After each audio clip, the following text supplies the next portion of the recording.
Pierre Palmade, né le 23 mars 1968 à Bordeaux, est l'un des humoristes les plus célèbres et les plus talentueux de France. Mais derrière cette aura se cache une vie empreinte de tristesse, de désirs inassouvis et de blessures non cicatrisées. Il a autrefois fait rire des millions de spectateurs, mais il vivait lui-même dans un monde à part, où le rire n'était souvent qu'un voile masquant une âme solitaire et déchirée. Après de nombreuses années de silence, Pierre Palmade a finalement avoué ce que beaucoup soupçonnaient. Sa plus grande tristesse ne venait pas de sa carrière, mais de l'amour, du mariage et d'un combat intérieur de toute une vie. Dès son plus jeune âge, Palmade a dû faire face à une grande perte, la mort de son père dans un accident de la route. Cette douleur l'a profondément marqué, lui laissant un sentiment de vide et le désir d'être aimé. Adulte, il a trouvé dans l'art un moyen d'exprimer ses émotions, de rire pour oublier sa tristesse.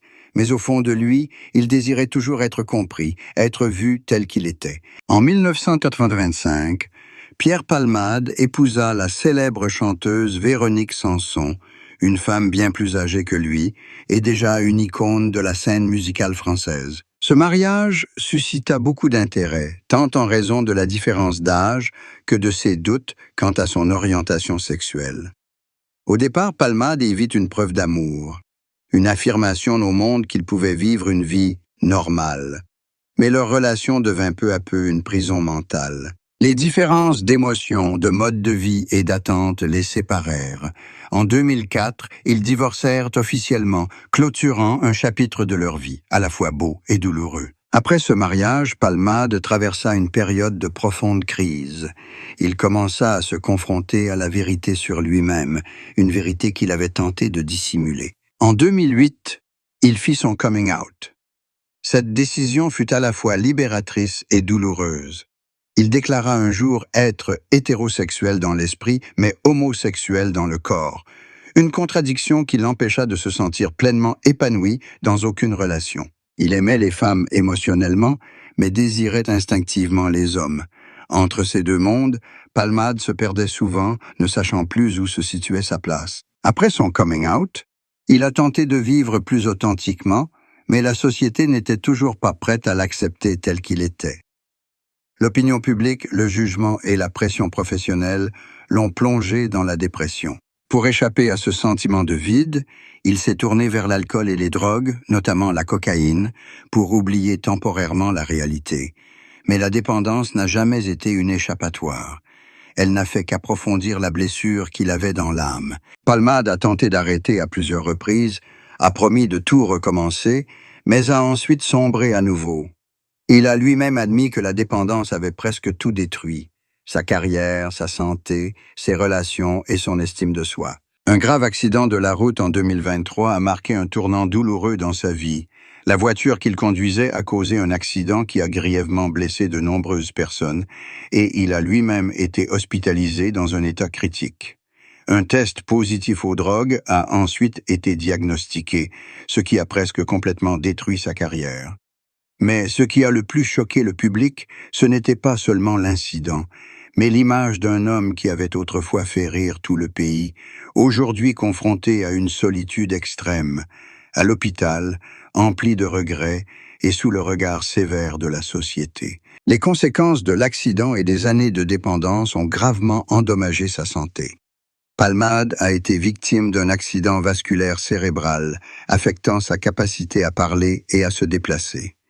Il apparaissait en public le visage émacié, la démarche lente, la voix faible et les yeux emplis de fatigue. L'image de l'artiste insouciant, humoristique et rayonnant du passé avait disparu, laissant place à celle d'un homme d'âge mûr portant sur ses épaules le poids du passé, des erreurs et d'une peur incessante. Cependant, lors des rares apparitions qui ont suivi l'incident, Palmade semblait avoir commencé à se regarder en face avec plus d'honnêteté. Il ne cherchait plus à cacher sa douleur, ne dissimulait plus ses blessures émotionnelles, mais les évoquait avec acceptation. Il avoua que la plus grande tristesse de sa vie n'était pas la perte de sa réputation, mais le fait de n'avoir jamais trouvé le véritable amour, un amour qui lui permette de se sentir en paix et d'être lui-même. Son mariage avec Véronique Sanson bien qu'aimant et respectueux, ne parvenait pas à compenser son trouble intérieur. Les relations ultérieures, tant avec des hommes qu'avec des femmes, furent de courte durée, car il ne s'était jamais vraiment aimé. L'amour, pour Palmade, s'accompagnait toujours d'un sentiment de culpabilité.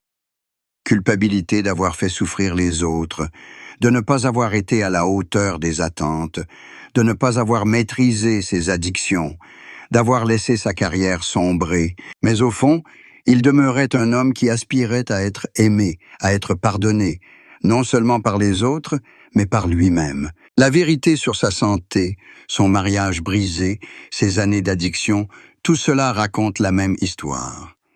Pierre Palmade était un homme brisé, mais aussi un homme qui essayait sans cesse de se relever. Il a dit un jour que l'humour était son seul moyen de survivre, car s'il ne riait pas, il pleurerait.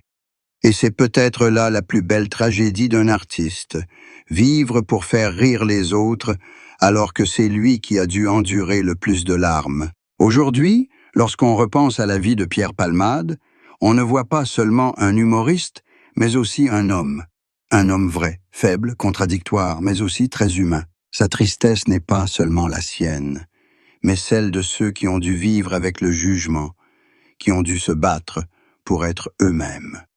Le parcours de Palmade, malgré ses nombreuses tragédies, témoigne encore du pouvoir de l'honnêteté, être honnête avec soi-même, même tard. Pierre Palmade a perdu beaucoup de choses, sa réputation, son amour, sa santé, mais la seule chose qu'il a peut-être conservée jusqu'à la fin était la capacité de regarder sa douleur en face sans l'éviter. Dans ce regard fatigué, il y avait une petite paix, la paix de quelqu'un qui osait admettre ce qu'il avait eu peur de dire toute sa vie.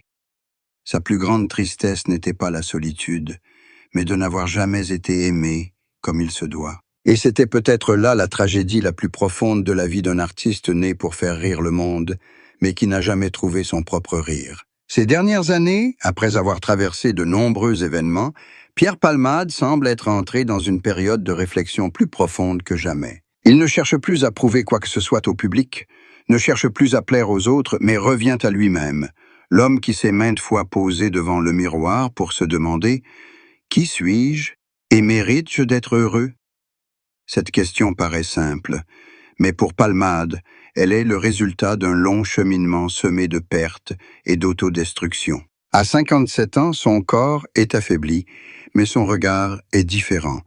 Il y a de la fatigue, de la douleur, mais aussi la sérénité de celui qui a cessé de fuir. Ceux qui l'ont connu ont compris que Palmade, bien qu'incomplètement remis, apprenait peu à peu à s'accepter, à accepter qu'il n'était pas parfait, à accepter que le passé ne pouvait être changé, et à accepter que le bonheur ne réside parfois pas dans le pardon des autres, mais dans le pardon de soi. L'amour, source de tant de souffrances dans sa vie, prenait désormais un autre sens.